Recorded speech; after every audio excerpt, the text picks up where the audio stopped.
So theta is equal to 66.03 degree. Clear? આપણે resultant force R find કર્યો અને theta find કર્યો. ચલો, જે આપણે સિગ્મા એચ ફાઇન્ડ કર્યો એની વેલ્યુ આપણને કેવી મળી? પોઝિટિવ મળી. અને સિગ્મા વીની વેલ્યુ શું મળી? નેગેટિવ મળી. Clear?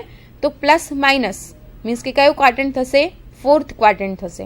Clear? So R will be in fourth quadrant. ફિગરમાં તમે જોઈ શકો છો કે ચોથા ચરણમાં રિઝલ્ટન્ટ ફોર્સ આર બતાવેલો છે 12.11 કિલોન્યુટન અને એ કેટલા એંગલ બનાવે છે? થીટા ઇઝ ઇક્વલ ટુ 66.03 ડિગ્રીનો એંગલ બનાવે છે હોરિઝોન્ટલ સરફેસ સાથે. ક્લિયર?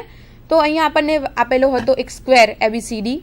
એબીસીડી સ્ક્વેરમાં ફોર્સિસ આપેલા હતા વર્ટિકલ, હોરિઝોન્ટલ અને ઇન્ક્લાઇન, અને એ ફોર્સિસનું ફાઇન્ડ કરવાનું હતું આપણે રિઝલ્ટન્ટ ફોર્સ આરનું મેગ્નિટ્યુડ એન્ડ ડાયરેક્શન, કે જે આપણે સોલ્વ કર્યું. R is equal to 12.11 kilonewton and theta is equal to 66.03 degree.